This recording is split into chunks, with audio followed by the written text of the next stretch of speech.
The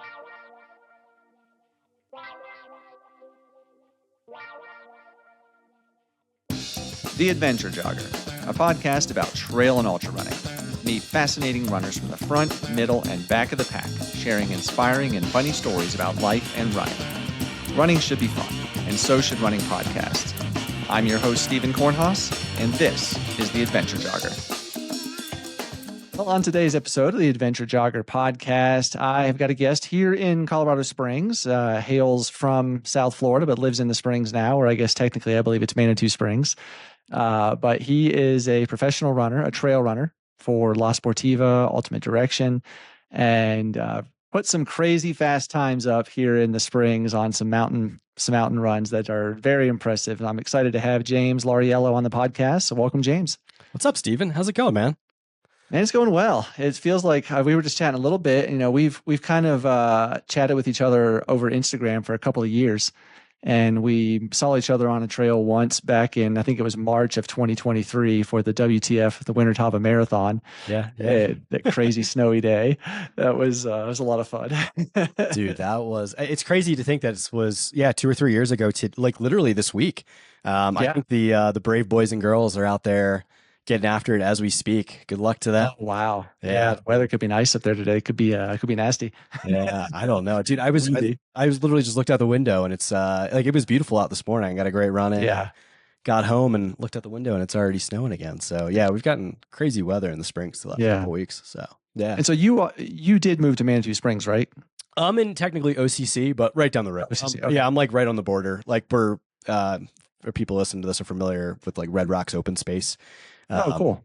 Yeah, I'm like right there. So yeah, it's amazing. It's deadly because like the trails are right there. It's you got to avoid the overtraining stuff, but like it's a dream come true. Like I used to be up in Monument, with people are familiar with that area. It's about, I don't know, 15, 20 miles north, maybe less than that. And yeah, this community down here is just incredible. Yeah. So from obviously you don't want to tell people where you live, but like from your door to a trail, like how far do you have to go to get to a trailhead? Oh, less than a mile, like probably. Oh, wow. About half a mile. Yeah. That's insane. Like, it's full on. It's right there. And, it's like I was telling you before this episode, like I've really been very dialed in my off season with training and stuff like that. And I've been doing a lot more road stuff, a lot more treadmill in the off season, just all kinds of crazy stuff. So it has been nice to be able to, like when I do mix it up for certain trail workouts that I need to incorporate, oh man, it's right there. You can get dirt roads, you can get technical trails, like Red Rocks has it all. And then, I can go a couple miles down the street and get to the incline for certain workouts as well. So now, do you just run to the incline or do you drive and park somewhere down? I mean, parking is atrocious down there. Yeah, I've got to, so I shouldn't tell people this on a podcast, but yeah, it's, I drive. I've got a free spot that. Oh, nice. Yeah, that not too many people know about, that I keep close to the vest. And man, it's that quiet then. Yeah, that's right. It's Manitou parking is bizarre, man. It's insane, dude. Like I got a spot that I go to park too. It's another trailhead, but it's in Manitou, and I can get to the base of the incline in like 2 miles. So if I want to run over there, I can do that, and then I can also connect over to like section 16 and all that stuff easily. It's a great spot to go kind of. Most people don't go park there either. It's kind of like one of those local spots. So yeah, I'm not going to give that away either. Dude, I was on the incline. It's crazy. Like we're in mid-March now. Weather's been so warm, but like, I don't know. I train usually on Saturdays on the incline a lot. And I was astonished by the amount of people at like 7:30 in the morning there today. Really? It's busy. Yeah. I don't know what it is. Wow. Like this time of year, like what it is, but man, like I feel like such an asshole because I'm like running up the incline and I'm like, excuse me. And I'm like, the people are like, who is this guy? Like, get out of the way. Yeah. Well, we're talking about the incline. I wanted to talk about this at some point, but we'll go ahead and jump right into it. What, you train there a lot, obviously a fair amount. So just go ahead and what's your fastest ascent of the Manitou incline? Oh man, it's like I don't actually do the full thing more. Oh, really? Like, yeah, I think my fastest ascent's like right now it's probably sub 23 minutes if like with the fitness that I have. But man, it's hard to say. Like so, my Saturday workout, I do a lot of bailout stuff. So for the first and second bailout, and I don't do like with my training now. I'm very selective and hesitant on. I shouldn't say hesitant. Very selective on like full on big climbs. I'm much Okay. more a workout guy where I'll section different, like I'll section things off into, okay, how do I get 1,000 feet per mile in this or 700 feet per mile? And I'll do like 5 by 6 minute repeats and stuff like that Okay. at threshold, but like not a big full on, like, let me send it to the top guy. I used to, and I've had like, good times probably a couple years ago, but now I haven't sent it. It's been probably like a year or two. So I actually Oh, do a wow. lot of my stuff. Yeah, I do a lot of my stuff now. I've, like I said, I feel like I have the fitness to probably go under 23 minutes right now, which is not very fast. I mean, some of the people I know, It's like pretty dang impressive, man. John is, and like some other dudes, 20 minutes, like some of the peers and friends that I have, Yeah. like can go much faster. But yeah, I don't know. Like I'm confident in my training now. Like I said, I'm like, I feel like I've had a really strong breakthrough in this off season where like I really put things together. So I do have a plan to send it maybe once, maybe twice before I leave for traveling for the summer for all the stuff I got going on. So we'll see what we can get there. Heck yeah. Well, 23 that's pretty damn impressive, at least in my book. Cause I mean, from a, average Joe kind of pace. I mean, when I was fit before my injury, the best I ever got was like 33 minutes. Okay. And that was like, It's respectable. Yeah. It's red lighting. That was red lighting. Like it was nuts. So anybody that can go sub 30 or close to 20, like that's just insane. And you are literally running a good portion of that incline to get that pace. I mean, it's crazy. There's some things you could tweak, like, for people listening to this that are interested in the incline, like strength is a huge component of it. Like the stronger you get, the better you get. Fitness is a huge component. There's nothing more fun, dude, than like when you're like, you're redlining so hard, your heart beats well into 180, 190 beats per minute, and you're drooling, and it's like snot's coming out of your mouth, and it's like, I'm gonna die or I'm gonna get to the top of this thing. And it's like, I don't know, I live for that stuff. Like that's being able to push yourself into that realm is just so much fun. So yeah, absolutely. So,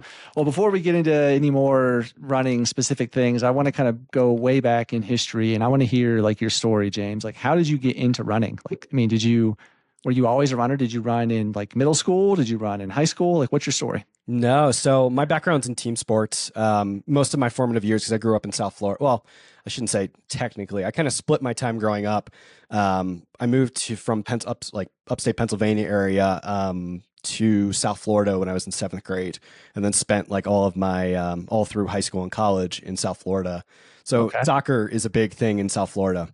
I played football and soccer, primarily team sports, and focused strongly on soccer. I had a lot of friends that like went into the ODP, like Olympic Development Program. I was never that good. I was like a left back.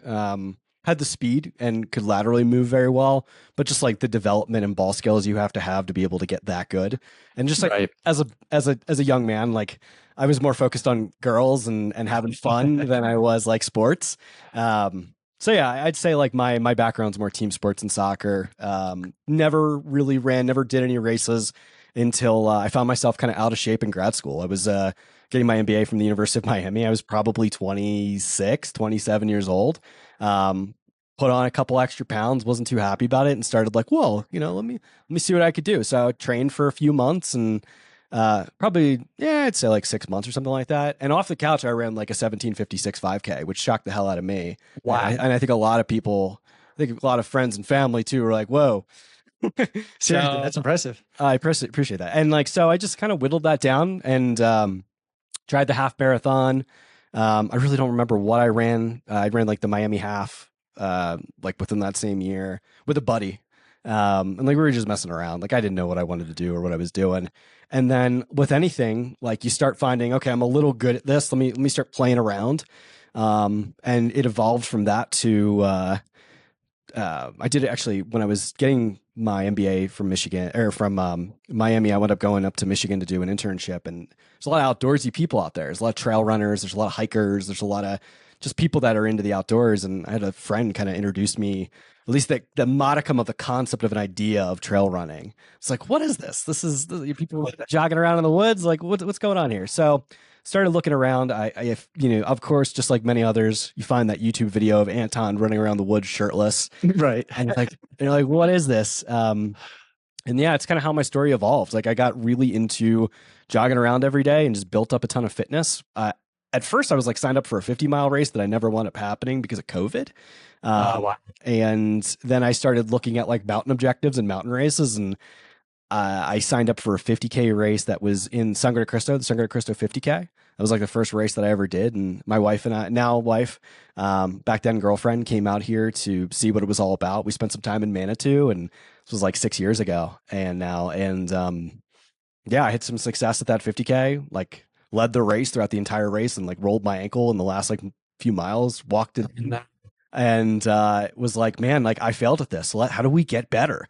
And then the obsession came. Fast forward 5 years, and now I live here and I'm doing it for money. It's kind of wild. Yeah, that's insane. Like, so when did you move from Florida to Colorado?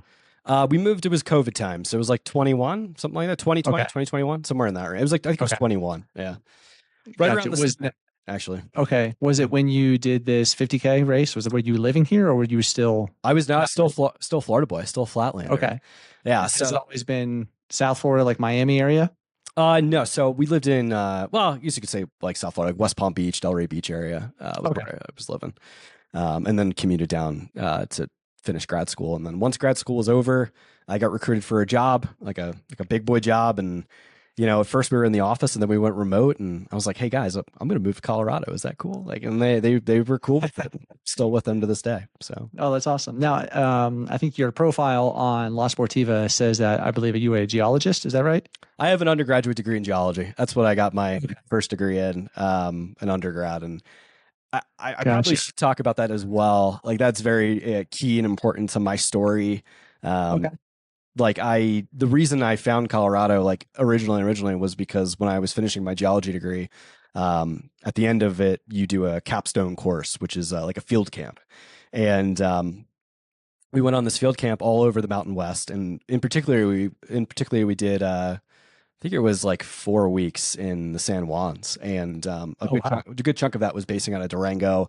I get to see Silverton for the first time as this like 19-year-old kid. We got to do a lot of the big basins in there. I remember going to like Silver Lake and a couple of like old abandoned mining towns, and I was just hooked. It was like, man, the mountains are a cool place. Never in a million years did I put it together that like, oh, at some point in time I can combine like this love of the mountains with fitness. I was still kind of 19, you're having fun, right? You're partying in college and you're chasing girls, and it's like you're not thinking about that stuff. But yeah, it definitely planted the seed. I was like, wow, I could totally see myself living in the Mountain West and and just having that lifestyle. That's awesome. Yeah, that's so cool the way things work out in life, sometimes totally unexpected, and it works out for the better. So if you have an undergraduate degree in geology and you went and got an MBA, what you mentioned you get paid to run trails professionally, but do you have a normal job, quote unquote? Yeah. So as well, I don't work as a geologist. I probably only worked as a geologist for like a year out of school, and I just realized like, man, this is a really difficult field that it's difficult for at least in South Florida where I was. Out here it's different, and other places of America it's different, but where we were, it was just not what I expected it to be, right? I was thinking like something along the lines of more petroleum-based geology, which is what I kind of went to school for a little bit. Like there was more to it, whereas like in South Florida, it's more environmental-based stuff. And then you get like really into the nitty-gritty of it, and you realize there's a business behind this whole like environmental thing with environmental credits and buying and selling this and developing wetlands. And it's like, I just like was very against like my ethos as a person. Like I grew up, in South Florida, like right on wetlands and the Indian River Lagoon and this, all these amazing areas that, I hope never get developed. And you see that there's a whole business behind it. And it's like, ooh, this kind of tears the curtain back a little bit. And you're like, I don't like that there's like a mean business behind this whole thing.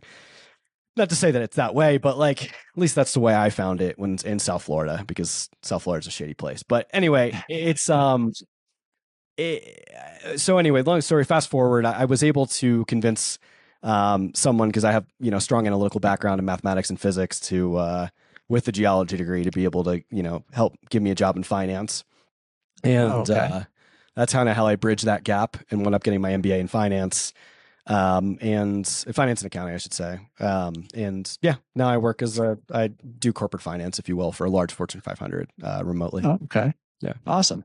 Well, so you started running, you found Colorado, moved here. When did you, or when did the, how do I word this? I guess, when did the brands start noticing you? Like, how did you become a professional trail runner? Because, obviously you run for La Sportiva and Ultimate Direction. Are there any other brands as well, or are those the two? Just the two. Okay. I can't juggle anymore. It's too much. Right. Seriously. So, seriously, you were running, you were doing some races. Did that you just start getting noticed, or how did you become a professional trail runner? So I think there's a lot more to the story with it. Whereas like the first maybe 3 or 4 years of living, I'd say 3 years of living in Colorado, maybe 2 to 3, I should say. Was just like picking a schedule. Like I had some good results. I had a good result at Kendall Mountain. I've had some good results at a lot of other races. And it wasn't so much, nobody's knocking down my door. And I tell this to a lot of athletes that are trying to become pros and stuff like that. Like nobody's knocking down your door unless you're Jim Walmsley. You've got to build that relationship yourself and network. Right. I think this is where like the grad school MBA thing came in for me, was because like the biggest part of school is networking and learning how to get a job and learning how to build and develop relationships. And that like carried through for me, is that like, all right, well, I've got this skill in the mountains to be able to go play in the mountains and compete at that time an okay level. And it was also selling a brand on the promise, right? Of like, I've this up and coming kid might have some potential. So a couple years ago, I had reached out, I sent a deck to Ultimate Direction, and our mutual friend, Mindy Smith, noticed me and noticed that deck, and it changed my life forever. I have to be honest with you. Like, had Mindy and that team not discovered that, like, I don't think I would have been on the trajectory that I'm on now, which is kind of crazy. So big shout out to Mindy. She's an amazing friend and an amazing person. Yeah. And so, that started off with my first contract with Ultimate Direction. Dude, I'll never forget for the rest of my life. It was so surreal going to that athlete summit where I'm standing around with John Kelly and Joe Gray and like Jeff Cole and all of these amazing athletes. And I'm like, what am I doing here? I am out of my league. And then we start running. We do a lot of group runs together. Oh, Jason Schlarb, all these people. Wow. And then we start, doing these group runs together. And I'm like, I can hang with these people. Like, they're not like gods, like they're not like insanely what you would think. They're just people, and they're good humans.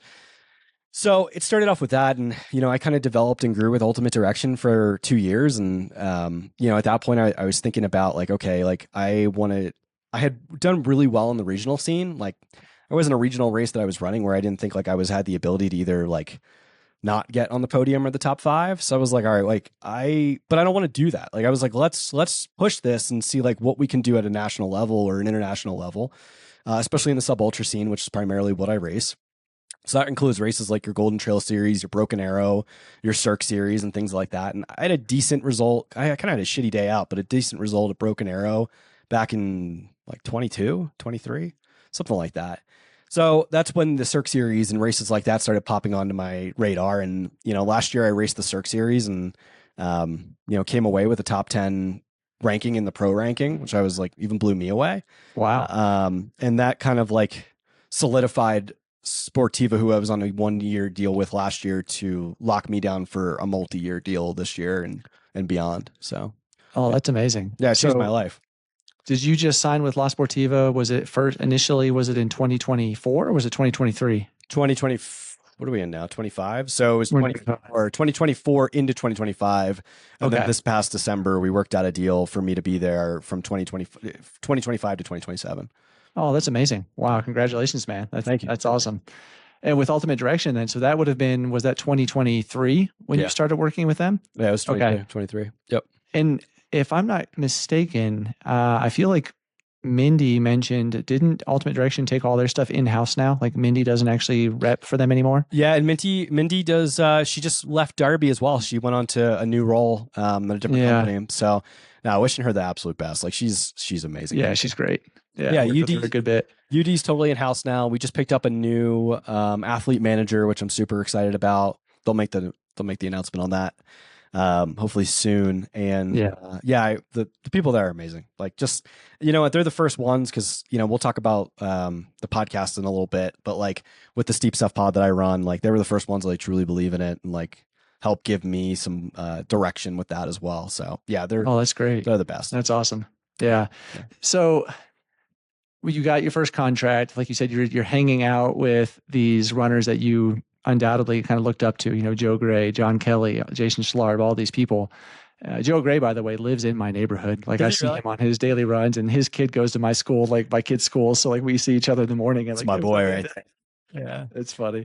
But you're hanging out with these people that, like you said, you thought were, you realized they weren't gods. They were normal people, and you were there with them. And that had just been such an amazing experience and kind of a rewarding experience. All of your hard work you put into this work, and you're working out all these, just everything over the years, going back to your soccer days, being dedicated to your fitness and commitment.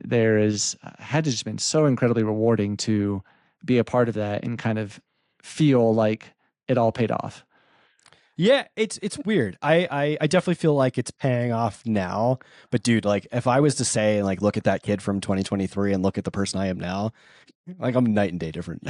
Like from a fitness perspective, from a training methodology perspective, from just like all of these things. Like I thought I knew what I was doing back then, and I didn't know anything back then to like what I know now. So yeah, it's the evolution. I think in order to get good at this, because it's a game at the end of the day. Like, yeah. In order to get good at this game, which you'll never master, nobody ever will, like unless you're Joe, who's the GOAT.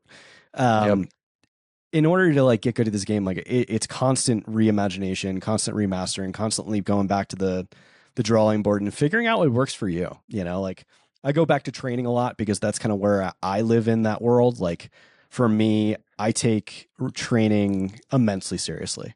Like it drives my wife crazy because like we were talking about this on our walk today. I was like, dude, if I just put in like the amount of like effort, if I just put it like the amount of effort I do into work that I do into like, or I should flip that. The amount of effort I put into training and running and my podcast, if I was to put that into my day job, like, man, it would be amazing. But I just, you're drawn to the things that really like excite you and get your soul alive and the things that you want to chase in life. So yeah, I don't know where I was going with that, but yeah. No, that's awesome. That's awesome. Yeah. So you mentioned that you kind of focus primarily on the sub ultra stuff. And I know you ran that Sangre de Cristo Ultras 50K. Yeah. Have you run other ultra marathons since then? Because your ultra sign up doesn't really show any, but I know there's other platforms that races use as well. No, it doesn't show any. I DNF'd one other 50K in Florida after that and was like, I'm so done this. Like, yeah, I cracked an ankle. And again, second time I did that. This is back when I was coached by Hayden Hawks, like way back in the day. Oh, wow. Yeah, like rolled an ankle and like 17 miles into that 50K, had like a surmounting lead. And it was a small race. It was like a little mom and pop race, but like quit because I was like, I'm not going to run in the rest of the race on this. Like, what am I doing? And that was like it. Like, what really got me stoked with Sub Ultra is like, I have that ability for like, I've got good fast twitch. So like the 5K, 10K, like really works for me. The half marathon distance really works for me, somewhere in that range. Like I'm not a 14-minute 5K guy. I race a lot of those guys and they're like supremely talented. But like Sub Ultra in that realm just kind of works for me. Yeah. And I'm very into this like up down classic route where like you're running up a mountain, you're running down a mountain, and how fast can you combine those two things? And there's a lot of I'm very specific in what I race. There's a lot of specific races to that. But yeah, I don't, maybe like the only reason I'd go back to like a 50K race. So like, for instance, like I am signed up for Sangre de Cristo this year. I don't know if I'm going to do it.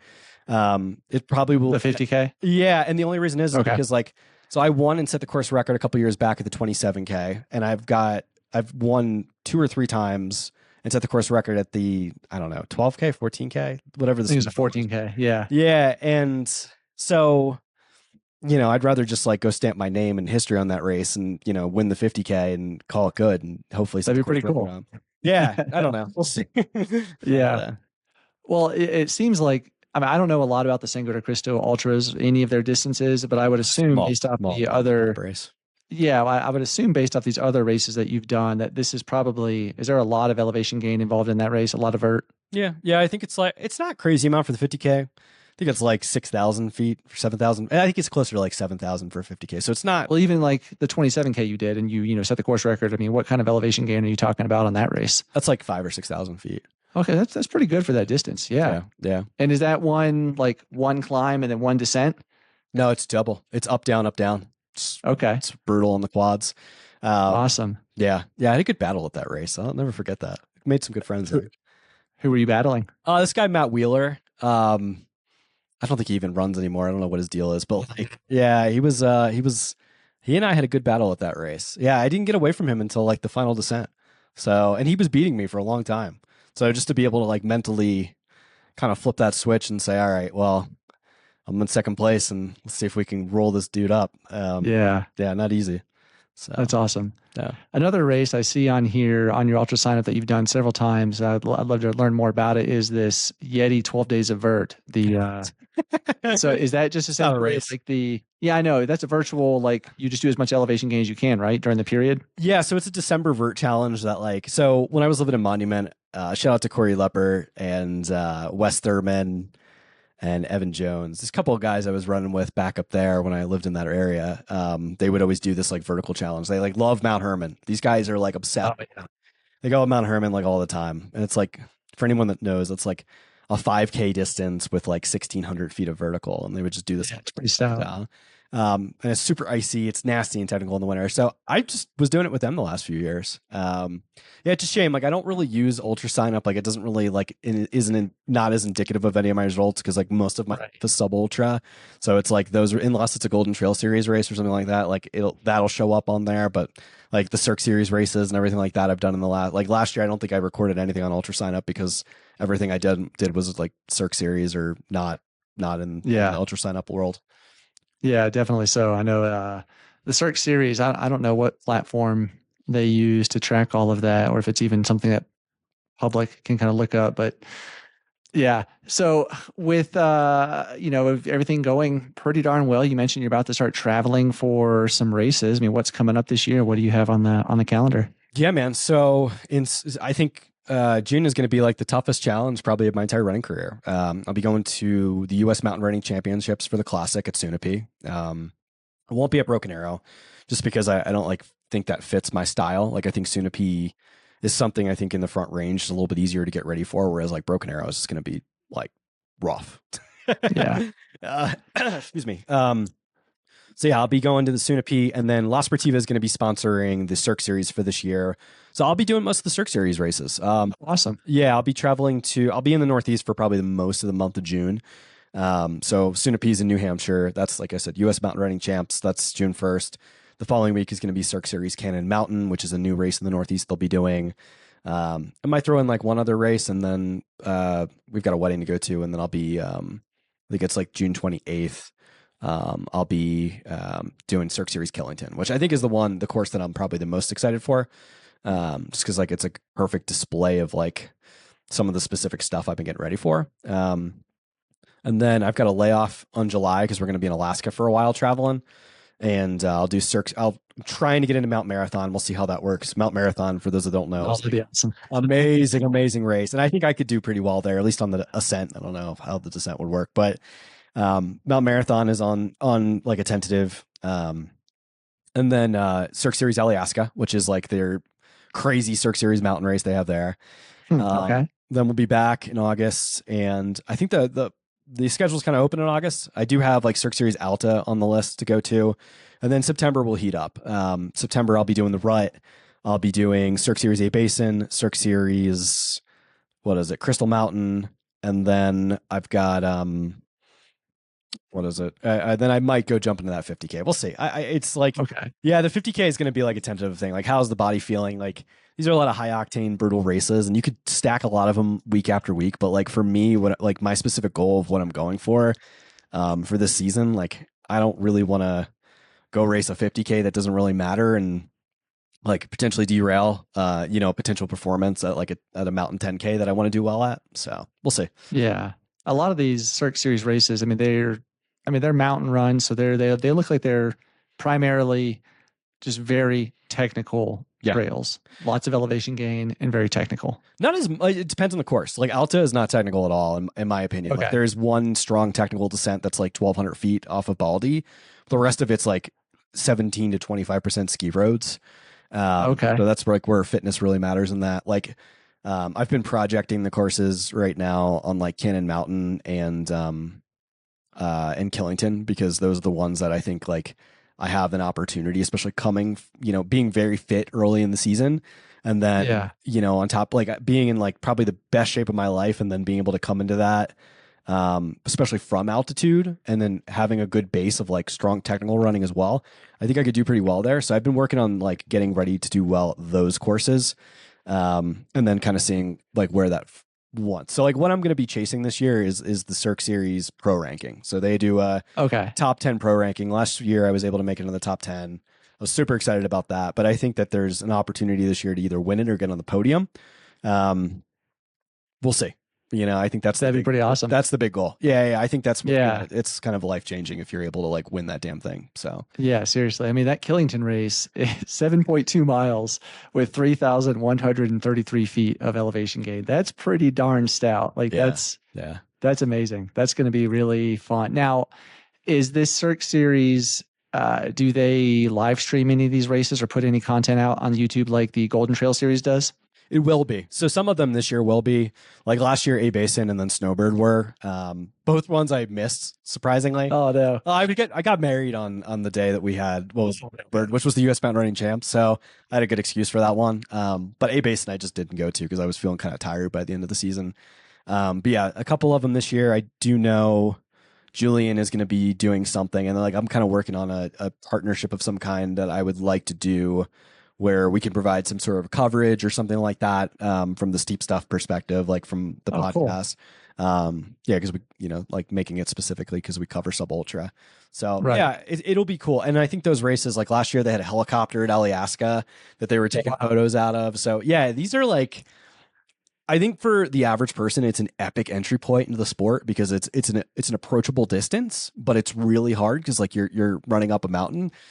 And then from the professional level, like it's intriguing for someone like me because like you're racing the best in the world. Like I'll never forget for the rest of my life when I was standing on like the start line at Brighton and I looked over my left shoulder and Philemon Kiriago and Patrick Kippenjago were right there. And I was like, I'm going to get destroyed. Like, this is amazing. Like, these are the best guys, two of the best guys on the planet. Right. And just to like feel that level of fitness and just like race dudes like that. Not that I really raced Patrick because Patrick was gone within like the first like 5 minutes, but like just to like be on a start line with them and see what that like, it's like poetry in motion watching guys like that run. I can imagine. And you could take like little tidbits from that. There's like different things you can go apply to your own game, after racing people like that. And like, okay, what can I change? How do I get better? So, yeah. Have you ever raced Remy at all? No. I'm trying to think. No, I don't think so. No. Okay. I'm trying to think he'll be at the U.S. Mountain Running Champs this year. Like he'll probably like, I know he's doing, what is it? Broken Arrow 23K. I imagine he might go race like the VK and stuff like that, which I probably won't be at, but we'll see. Yeah. Okay. Well, so that's your schedule this year. And then was it last year, 2024, you decided to start the Steep Stuff podcast? Was it 2024 or did you start in 23? I started in March. So we're actually approaching our 1 year like right now. Awesome. Next week. Congratulations. Thanks, man. Yeah. And it seems like, I mean, from, an outside perspective, it seems like it's really taken off. Like, I mean, you've done a lot of work on that podcast and it's really just grown very fast. Dude, thank you. Yeah, it's not quite at the level that I want it to be at, but like, I think the big thing that I've like feedback I've received from peers is be patient because, what I'm doing now, especially like, I think the big goal, I had 2 major goals for the first year. And the first one was like, sign a sponsor because every person I know that's like immensely successful in the podcasting game, like was not able to sign a sponsor in their first year. And I was able to do it. And the second thing was just be patient, and, like try to get to that, X amount of thousands of followers and just like, or listeners and get to that point. And yeah, I don't know. Like it's kind of strange, like how much it's changed, like my view, my perspective on the sport, the way I even view myself as an athlete. Like I think it's made me a significantly better athlete, to be honest with you. Interesting. Yeah, like I think going into this, like I maybe put too much value in like myself as like a sponsored runner. And like now, like the way I view things is like entirely different, just because you can kind of see the way brands operate, the way brands work, and how to do business with them. What you are as a marketing asset, essentially. Right. You get to see their budgets. You get, in a lot of ways, it gives you an eye opener into that, and you can plan accordingly for like how you want to do things. And yeah, it's I don't know. I think it's made me a better runner and also like getting to talk to the best athletes in the sport, men and women. It's not only just inspiring, but it shows like these people are just people. These are your peers that you're racing against on start lines. But like they're projecting, they're obsessed with this just like you are. They want to get really good, and they already are really good. Like to me, it's helped me improve immensely, like on another level. That's really interesting. I mean, that makes sense, but it seems like, you in your profession as a trail runner, that you have a unique ability ability, I'll say, to get these other professional trail runners on the podcast. Now, I mean, a lot of these guests you have on, are they people you've raced against, that you're just like, hey, you're buddies with them and you're having them on the podcast? Or are you able to reach out to other people still that you have never met, never raced, have never spoken to before, that are still in the sport, and kind of have this shared commonality that intrigues them to bring them on? It's a mix. Like a lot of them are people I've shared start lines with, and have made friends with over the years. Like Michelino, has become a friend, and like people like that. Yeah. So that's an easy segue. And like he's introduced me, like his, brother Frank, and like people like that. Like it's kind of grown, and then like I said, like Ali is a local person, Joe is a local person. Like I've had connections with both of them from sponsors over the years, and just gotten to meet them and develop friendships. And then it's kind of grown from there. Like there's a ton of people that like I don't know in the sport. Like I just got to meet, like Remy LaRue and Dan Kurtz and like East Coast guys. So like the thing about Sub Ultra is it's kind of segmented in a lot of ways. Like there's everybody's everybody, but like people are, dispersed geographically. So like, 1 week I'll be like, all right, like let's talk to people in Alaska. Let's cover that realm. And there'll be people I know, through connection or I've never spoken to in a million years, and be like, hey, you want to come on the podcast and have a conversation and have a chat? And it's the same thing. Like I think now the reputation of the podcast has grown immensely to the point where people are asking me to come on, or vice versa. Like they're asking to come on the podcast now, right? Which has definitely helped a lot. Yeah, it's strange to keep up with too. Like there's a lot of work to it, like the editing part and like having to do all that. Like I still miss stuff all the time, and yeah, it's marketing for it as well. And oh, dude, I suck at Instagram. I hate Instagram.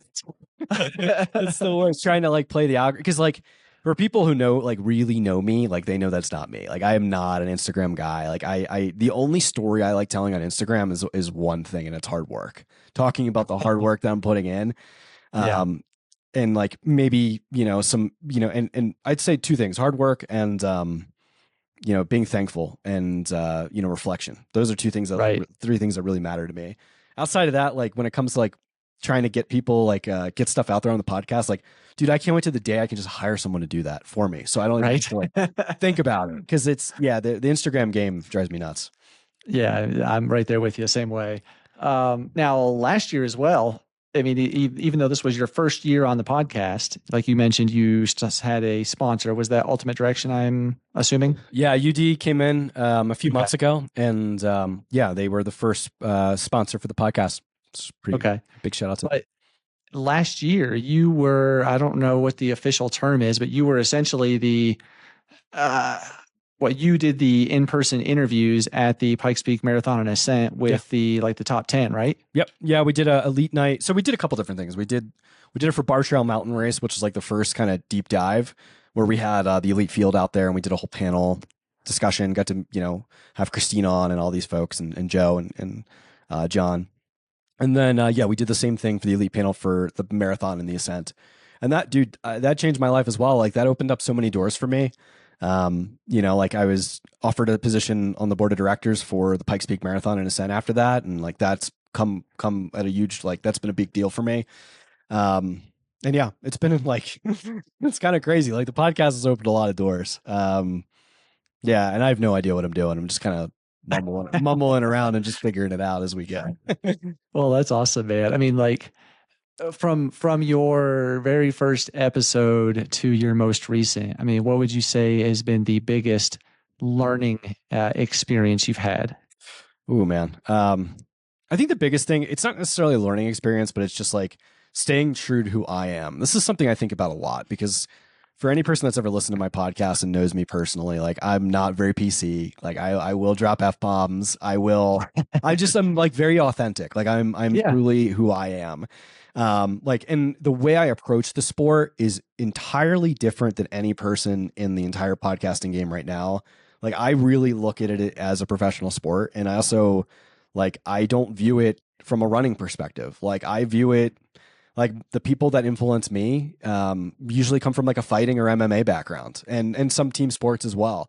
So like I take a lot of things from those people in the professional realm and apply that to what I do as a podcast. And it's created a different type of voice and just a different kind of opinion. Like we do a lot of stuff in free agency now that we talk about and people are like, what is this? This is crazy. But I say the biggest learning thing for me has been staying authentic. And that's where I was getting at. Like I'll ask myself, like, and I'll ask my wife and I'm like, can you listen to this? Do I sound like an asshole? Am I going to get canceled? What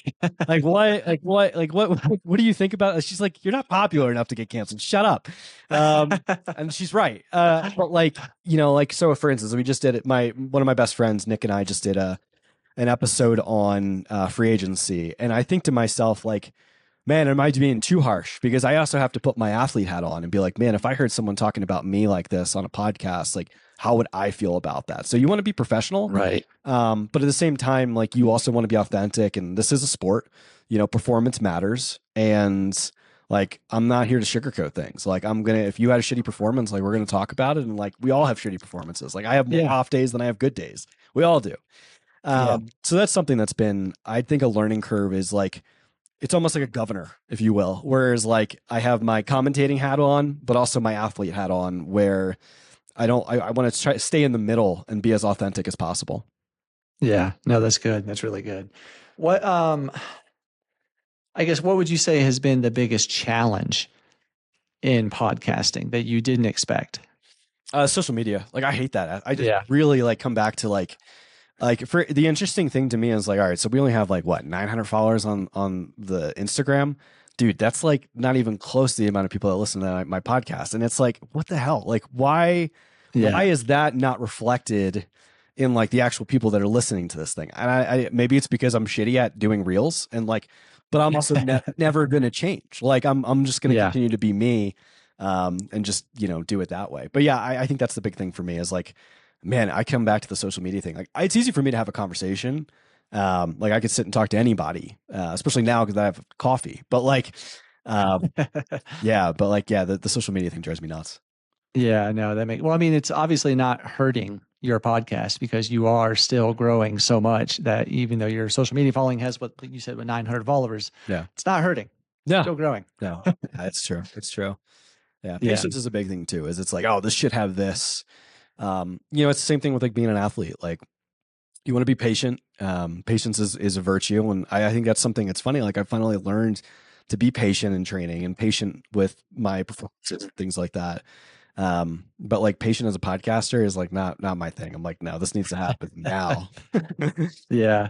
Well, let's switch gears a little bit. And I'd like to talk a little bit about gear. Obviously, you know, you run for two gear companies. You got La Sportiva and Ultimate Direction. So what is your go-to, like, you're just going to go out for, let's say it's a 60 to 90 minute kind of an endurance run, easy, you're not doing a workout, just getting some miles in. What's a shoe that you're going to reach for? Oh man. This guy, the La Sportiva Prodigio Pro. Even though for not a workout, you're going to grab that one. Yeah. Yeah, dude, it's funny. I was just thinking about that. So like, you got to remember too, like my week is structured in a weird way where like I usually take Mondays off. I do a workout on Tuesday. Wednesday is like just like easy endurance run. Thursdays training, like it's another workout, usually like a 10K workout. Fridays off to chill, like just like low, easy miles. And then Saturday's another workout. So I do like 3 workouts. So 3 workouts. Okay. Yeah, I do a lot of workouts, and I've really like tweaked my training to like, because like at that 10K distance, like those mountain like speed distances, like you got to get really fast in the 10K, and that's the only way to do it is like more workouts than you probably need. For me, like I said, whether I'm doing easy miles, the La Sportiva Prodigio Pro is a great, like the depends on what you're doing. Like if you're on the trail, dude, you run in the shoe. I've seen you post about it. Like the lugs are insanely deep. The shoe, like the outsole is so cushioned. It's amazing. The upper is amazing. Yeah, this is like the rookie of the year shoe for sure. Like hands down, the shoe that came out. I was actually just working on my shoe review for that today, doing the little briefing script that I do for it, and I was curious your thoughts. Like when I first saw that shoe at the running event last year, I was talking to Sean down at TRE. Yeah, and the upper looked like it was going to be like abrasive. I thought it was so ugly.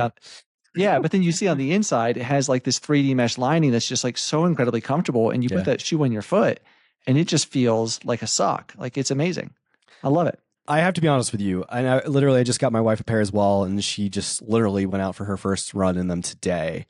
And she's a bigger skeptic than like I am of anything. Like usually, like for me, I'm adaptable. Like I put on any shoe and I'll make it work. But like with her, and just like, dude, I've talked to so many people. Like I have not heard one negative review about that shoe, and it's true. Like, and I know I probably should reserve it as a workout shoe, but like just because I don't do a ton of trail workouts, like I might do 2 a week, that I'm like, I'll put them on like all the time. Like, because even today, like I did like a small, after my incline workout, I came home and we did like a little jog hike with the dogs in Red Rocks. And, I was wearing the regular Prodigios, which is an amazing shoe still. Yeah. So good show. But like, I'll never look at the Prodigios the same way now after it's like mean bigger brother, the Prodigio Pro. Like it's just such a dialed shoe. Yeah. It's amazing.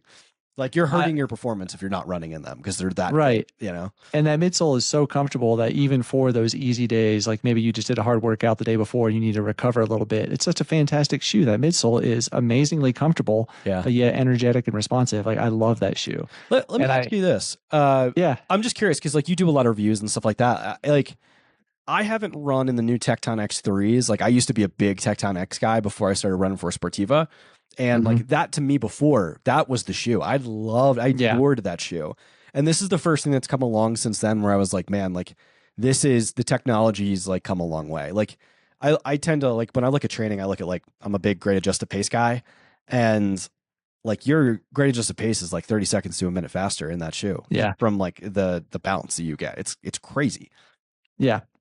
Yeah, I mean, I've actually got the Tecton X3s sitting right down here. They're actually still in a box. I've had them for probably 6 months. With my injury, I wasn't able to wear any shoes for running really, so I haven't had the chance to test them. But I will say the Prodigio Pro feels more energetic and more responsive than the Tecton X2 because I wore that a lot. Okay. Yeah. It feels more responsive than that.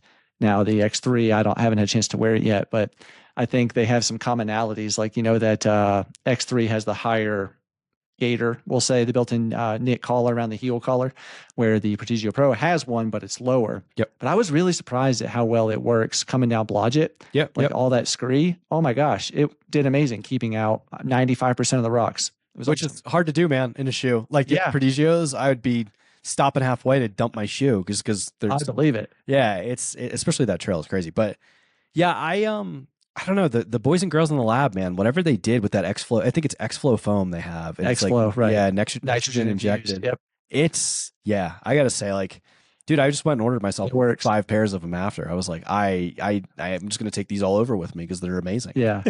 Now, I'm assuming since you run for them, is it just like a, hey, can I get another pair? You call somebody and they send you a pair type thing? Or it's not a phone. It's not a phone call. It's a website we have. We have like an internal ordering like site. A pro deal kind of thing, but it's free essentially. I wouldn't say it's not a pro deal. It's like you just go on the website and you just like click on what you need and they send it to you. Yeah, it's amazing. That's awesome. Yeah. That's great. Yeah, it's such a blessing because running stuff is so expensive. I know. Luckily, luckily through my YouTube channel, don't have to buy it. But yeah, what were you gonna say? Did you reach out yet to Satisfy to get the new Satisfy shoe?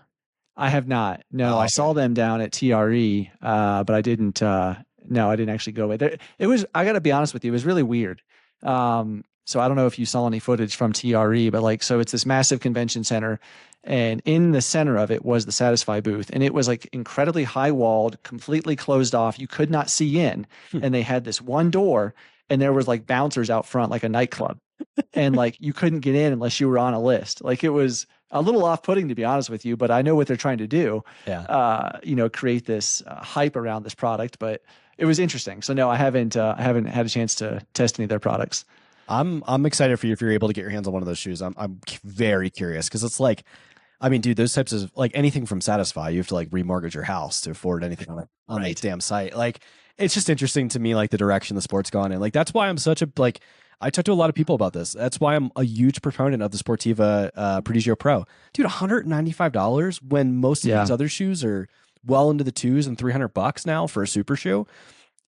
Yeah, I mean, you look at the Tecton X3. I think it's what, 280. Yeah, I believe it's crazy. Somewhere around that, which is nuts. Yeah, I mean, yeah, it's the sport has gotten much more expensive in the last 4 years. It's just astronomically grown, and not necessarily for the better when it comes to pricing. It's I've got a lot of opinions on that, but I'll have to have you on my podcast so we could do a whole chat about that. I like that. Absolutely. Well, then how about vests? Now I know, I think a lot of the photos I see you primarily, if I'm correct me if I'm wrong, but you are more of like a waist belt guy. I'm a big belt guy. Yeah. So we're actually in the process now with UD, very early initial process of developing a new belts, which I'm super excited about. Like I don't have any protos with me, but like I definitely play around with I'm a classic guy. I'm trying to look around to see where my belt is. It's like I only have the Sportiva belt on my desk here. Actually, give me 1 second. I'll show you the new. This is something I do. I'm so happy you had me on to talk about this. Hang on 1 second. So I am a vest guy. Mostly, like I said, you'll see me doing a lot of sub ultra stuff, 100% in belts, but I am a big proponent. Ultimate Direction, we've been working on this for a long time. We just dropped the new Ultra Vest, the 12 liter. So the Ultra Vest 7? It's the Ultra Vest 7 12 liter. It's literally just hit their website like 3 days ago. Okay. And it's modeled by yours truly, which is kind of cool. Nice. But that's completely different on the side too, on the lateral straps. I like that. It's like a Solomon vest, but lighter. It's dynamic, it's stretchy, like it's completely different than anything you've ever seen from Ultimate Direction before. Like, and the colorways are beautiful, like this aesthetic blue, with the white, like it's just like a vest. Yeah, I'm super excited. So like, that's kind of the new direction, no pun intended with Ultimate Direction, but like that's the where we're going with it is like there'll be the new 6 and then the 12 liter race. So yeah, or the 12 liter ultra.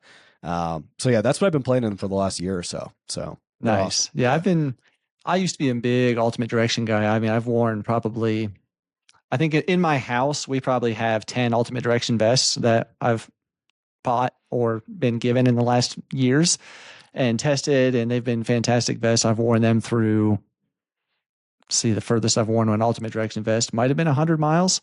I believe, but I love the great products. But I will say, like, I'm excited to see that vest that you just showed because the construction looks completely different than what, like you said, what we used to see from Ultimate Direction was more of the exposed nylon type. I forget what it was called now. It's like a mesh system on the side. Yeah. And like we completely did away with, like, there's none of that mesh that was on the former ones that like Buzz had drawn up. We could really had gotten away from a lot of that. Like now it's like this. Like the inside is just like so much more comfortable. That mesh used to drive people crazy, and it was a constant thing where people would complain about it. Like you either hated it or you loved it. So like we scrapped that. And yeah, like I said, the best thing I can compare it to is just like it's really caught up with your North Face, your Solomon vests and things like that, the Adby Skin, where it's like just a completely dynamic piece. And then we've got, I think I could say this. Like we've got, I've been photographed in it. We have a, what do you call it? The photos been released? Yeah, the photos have been released. We've got a pole holder coming out soon. Oh, it's like a quiver. Nice. It's going to be dropping with it in the next few months as well. And yeah, I just think it's like we've really turned a corner as far as design and things like that. Like these are going to be the two like cornerstones of the vest lineup moving forward. That's awesome. I think it's a perfect time for that vest too, because I don't know if you saw my review of the Solomon Advanced Skin 12, the new one that just came out. They took away like the best feature of that vest. And I'm not the only one to say that. Like there's been so many comments on the video. So many other reviewers have made this comment. Like there was a pocket at the top called a stash pocket where you could easily reach and put a vest or put a jacket, get your micro spikes without having to take the vest off. Yeah. They took that away. So now it's completely gone. It's mind boggling because that was the best feature. But I think that's really going to open up the market because, there were so many brand loyal people to that vest. They loved that vest. And then now they angered a lot of their customers. And so they're going to be looking elsewhere. And I think it's a perfect time for Ultimate Direction to be dropping a killer vest because there's going to be a lot more people looking. Yeah. I mean, I've turned a lot of people onto it so far, like, and we've had a lot of discussion around it. So I think and it's like cheap. That's the other thing too, is like use code SteepStuffPod. You get 25% off on top of like, it's already $160 something. So wow. Yeah. Like it's the best thing going, I think that's the big thing is like, you want to produce, and this is like the same concept with the Prodigio Pro. You want to produce a world-class quality product with like really good materials. And that's what both of these products are. But it's like you're not gonna have to remortgage your house to do it. And I just see the most frustrating thing for me in our sport is seeing like, especially athletes, like the average person is a W whatever employee. It's a little bit different, but like so many athletes that want to compete and use these products, like they're not, they're just athletes. They're not, a lot of them don't have, they're just getting by. And to be able to like have to spend so much money to afford these products is mind boggling to me. So yeah, I don't know. It's I'll get off my soapbox there, but yeah, it drives me absolutely crazy that like so many of these things are so expensive now. Oh my gosh. Yeah. Like I just literally got a pair of pants today that were sent to me from a brand. And I tried them on. I'm not gonna say the name of the brand, but they're supposed to be like like one pair of pants you could wear for hiking, running, going to the mall, or going on a date. Like it's a comfortable pair. You're traveling, one pair of pants kind of thing. And they are not comfortable. And they're like $140 for a pair of pants. Yeah. Like that's nuts. I'm a shorts guy, so I couldn't even get. Dude, it's funny. I was just we were in Manhattan like a couple months ago, my wife and I. And it was like raining and like disgusting rain. And of course you see me walking around in a t-shirt and shorts because I'm a psycho. And I'm like, I need a jacket. I was like, man, I should have brought my running jacket with me. Why didn't I do that? So I was like, let's pop into Arc'teryx and see like what they got. And my best friend runs for Arc'teryx. And like, I throw jabs at him all the time because I was like, you guys make great products, but your stuff is like, I think it was like almost $400 for that jacket. I didn't buy it, of course. Yeah. But I was like, what? What is this? It's ridiculous. It's crazy. Yeah, it's insane. It's even more expensive than Solomon stuff. Like it's kind of like the Solomon would be the Chevrolet, and then Arc'teryx would be the GMC. That's right. With the heated seats, like Arc'teryx, exactly. And especially now, it's like grown a world of its own. Where obviously, it's like very much stuck to its roots as like a mountain runners brand, but at the same time, you see like it's very common like. With finance bros, you see them wearing Arc'teryx all the time. Yeah. Like, what the hell? Yeah. Well, when are we going to see you with a watch sponsor? Have you? Oh man, I'd love to get Koros because I usually like I love their stuff. I haven't really looked. It's funny, like I kind of alluded to this in the beginning of the podcast. Is like the way like my methodology is like I just want a few sponsors that like really work well with me and like for me. Right. And, like that's perfect. Like, because you got to remember with these contracts, there's a lot to it. Like where there'll be social media posting, and I could barely keep up with that. And there'll be all these, appearances, athlete photo shoots, and all these different things. So, like anything more than two, like I don't know how some of these people like. I mean, I get like how some of the athletes do it because it's like their only sole focus. But like now with the podcast, like there's no way I could be able to like. Koros would be dope, or like Asunto or something like that, but.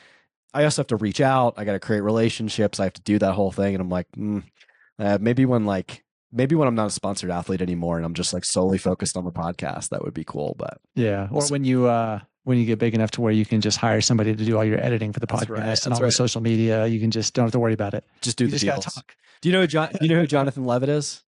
Yeah. Oh man, I love John. Shout out to John. He's a good buddy of mine. And he runs his podcast the way it's like run like a straight up business, dude. Like it's very interesting. Yeah. Like it's seriously, like he just has to record the pod, and like the rest of it, he just like has a whole team that does these things. Oh, wow. I didn't So realize he had a team. yeah, that's the way amazing. I would like to do it at some point in time, is where like I could just focus on, just the art of it, like where the conversation, is just so, because that's the part you enjoy the most, right? The other stuff is like, I don't get too excited about editing and all that. Yeah. I've had like 7 podcasts I've been sitting on for the last week that I can't seem to find the motivation to get out. Right. I know the deal. Yeah. Oh man. Oh, yeah. I met John, it's probably been 2 years ago now at a Hoka event up in Boulder.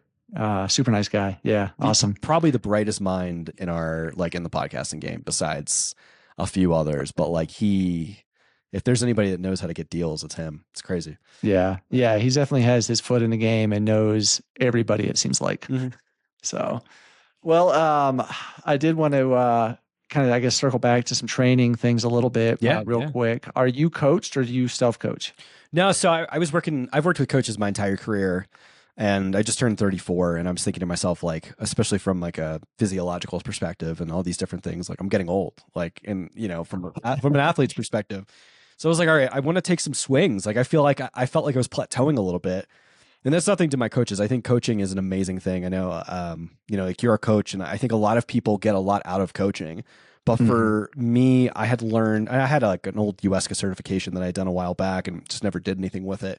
So it's like, all right, let's tweak and play around with this. And I had a lot of friends in the space that are coaches, of like more road and like sub ultra athletes, and was like, all right, I'm going to tweak a few things and see what we can play around with and see what works. And it took a few months. I probably started this process in like, I don't know, maybe August, September realm, where I started like playing around with my training overall and like learning. Like I already knew how to training block works. I already knew how to stack workouts and things like that. But it was just more so putting it all together and like how to level how much specificity into the block, or into what I'm training for. So that way I can still like stay kind of specific for the summer season, but also get immensely fitter than I would have been if I would have been running on trails.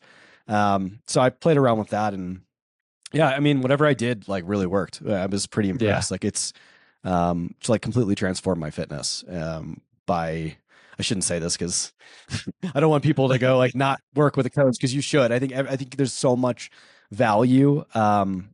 I just think for me in the position that I'm at, to gain those like 1 to 5% margins of getting like incrementally improved, there are certain tweaks I just had to make, and it definitely worked. Well, I mean, I was just on a podcast. It's actually coming out Monday of another podcast called 50K Ready.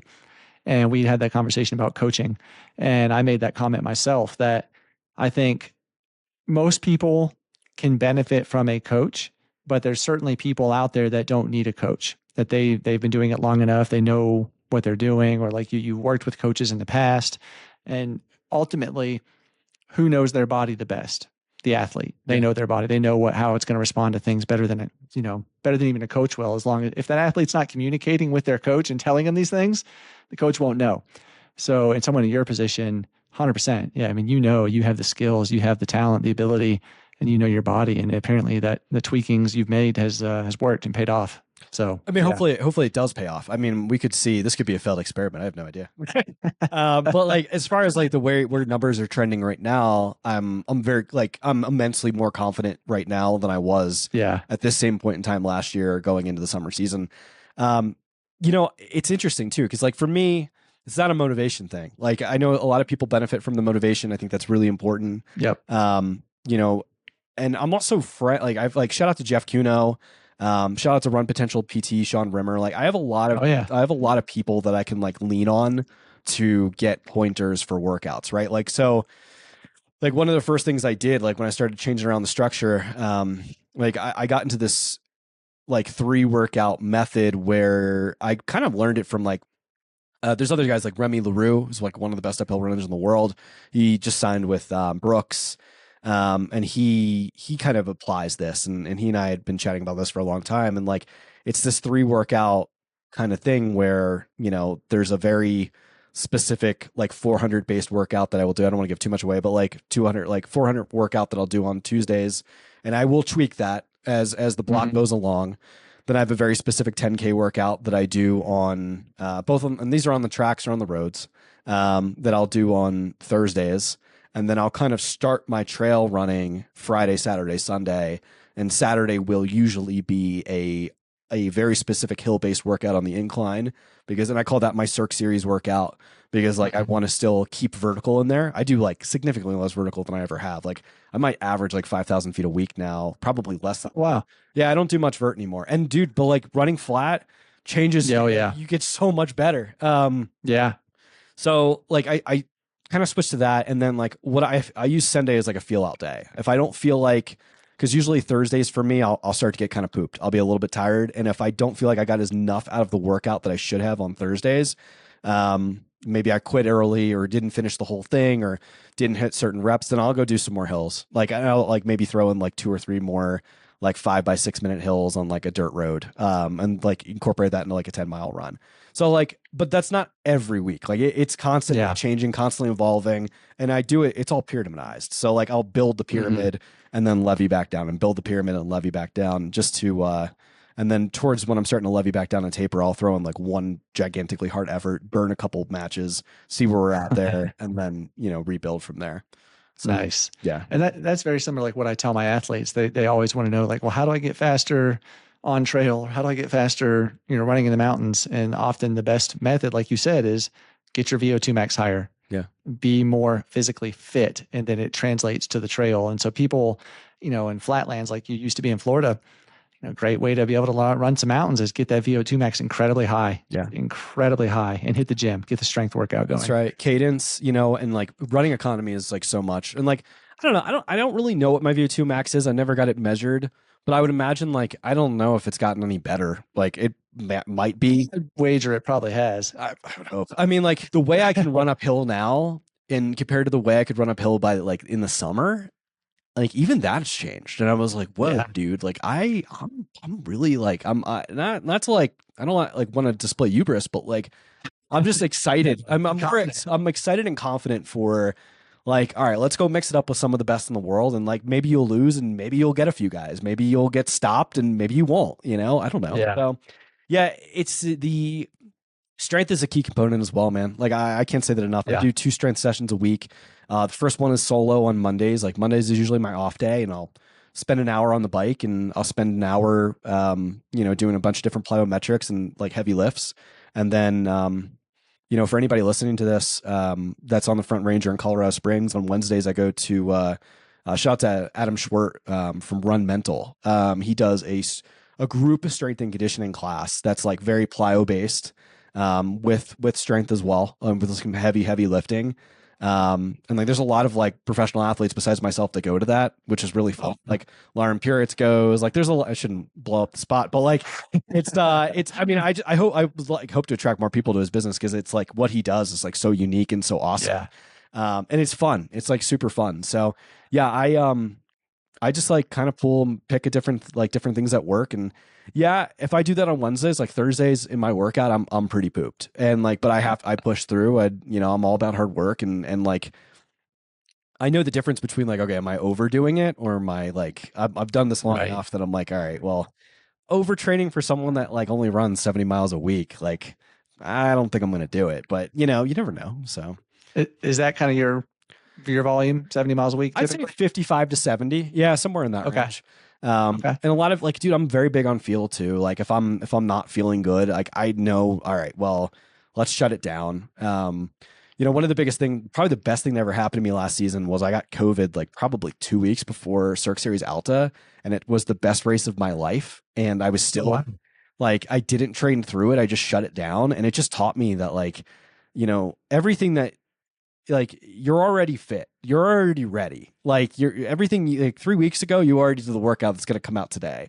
So like, I think for me, the big thing is just like not doing too much and knowing like when to back off, and being confident that the fitness is there. And, we'll see, how we can.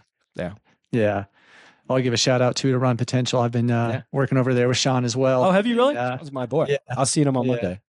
I am too, actually, on Monday, I think. Are you really? What's up? I'm going at 11:30. I'll see you there. I think I'm later in the day. I think I'm there at like 2. Yeah, I'm there Monday at 2. Shit, dude. Yeah, Sean's my Yeah, boy. we talked about you one of the days too. He's like, "How you guys? Have you guys been on the podcast yet?" We're like, "Oh, not yet." So no. Oh, we gotta get. He's a good He dude, has though. to come back on too, and I gotta get you on. Yeah, dude, I love. That's like one of the big things for me too. Besides the sub ultra, is like local businesses and trying to get more people Yeah. building stuff. Like that's the best part, right? Like He's so good at what he does. Like he's so good. Yeah. Like, yeah. Well, last question I wanted to get before we end this is like I want to get your opinion on. Well, I'm curious actually. A 2-part question. In the ultra world, David Roche has really made popular high carb fueling. yes, yes. Preaching this like crazy. Is it taking the sub ultra world kind of by storm right now as well? Are you seeing a lot of professional athletes in the sub ultra world going high carb? And secondly, would be, are you doing that or trying it? Not as much.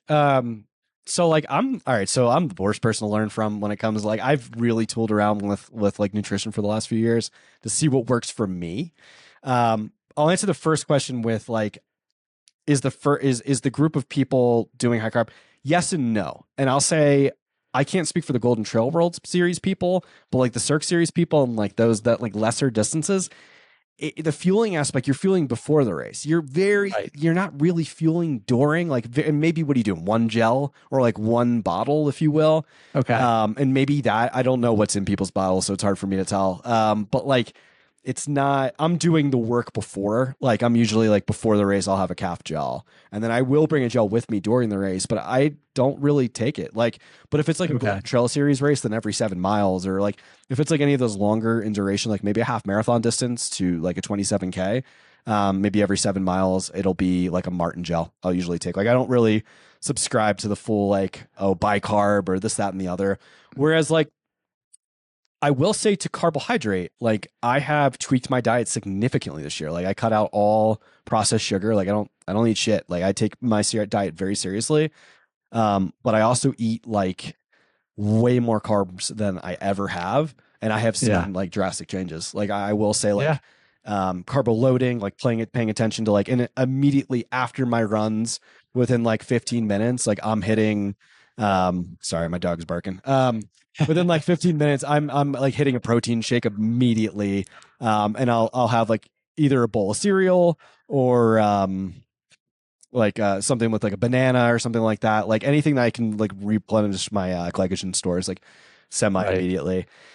And then like, what was the second part of the question? Do I do it? That's what I do. No, it's a good question. Okay. It's a good thought. You know what? I would talk to someone like I'd be curious because like I never asked this question on the podcast, and something I might steal from you now is start asking people like, what do you do for nutrition? Because usually it's like more pre-race and post-race. Like, what are you eating? Well, that makes total sense because like you said, like the Cirque Series, most of these races are what, 6 to 7 miles? Yeah.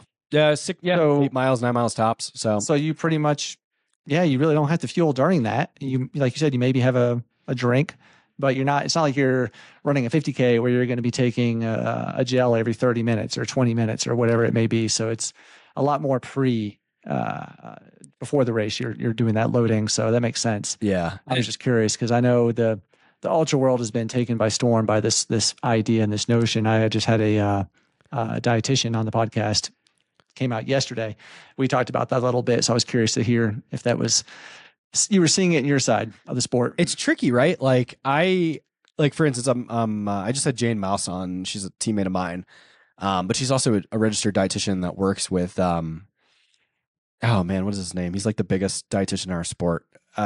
He's the guy that you can credit for like Rod Farvard, like becoming as good as he's gotten.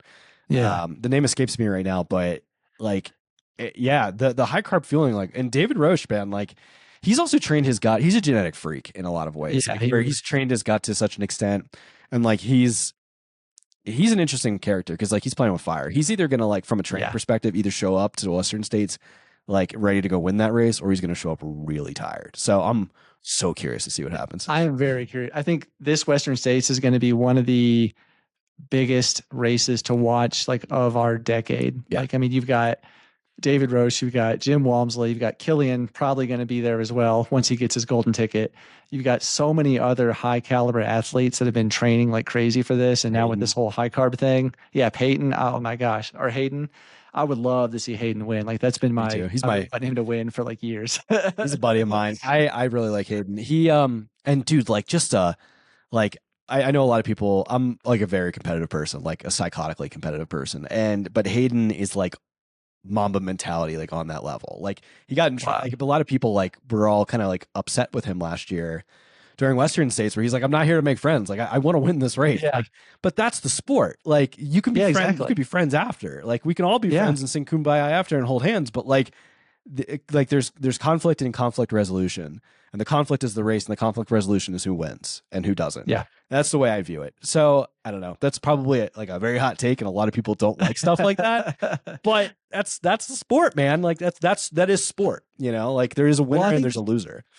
Yeah, and I think that's the professional side of it. Yeah. Because it is a business. And for you, it's a livelihood. And for these athletes like Hayden, it's a livelihood. They have to perform. They get bonuses if they do, certain finishing positions, and they get paid differently. So it matters immensely to them. It does. And I fully agree with your mindset and Hayden's, where it's during race time, it's all, gloves off. It's a boxing match, but afterwards, like we'll be buddies and go, hang out. But during the race, no. The most, and I will say, and we can end on this, like one of the most exciting things is like doing battle with another man or woman, like in a race like that. And then like after the fact, it's like, you're like bonded, you're bonded for life, because it's like, you just smashed yourself into, you just sent yourself to the shadow realm, in a lot of ways, like, and pushed yourself harder than you ever thought you could. And it's like, this person just did it with me, and like we pushed each other.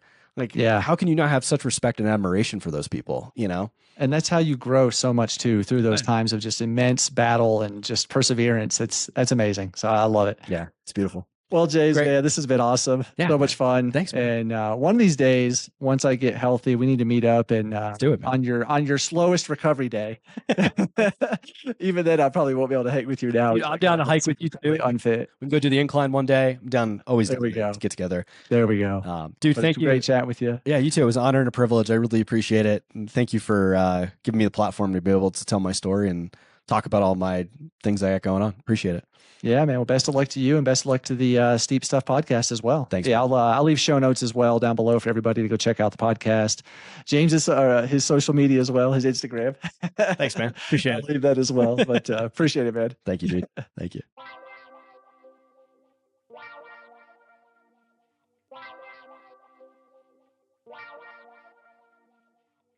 If you enjoyed this episode of The Adventure Jogger, please consider joining our Patreon, and be sure to follow us on Instagram, YouTube, Facebook, and TikTok for more content like this.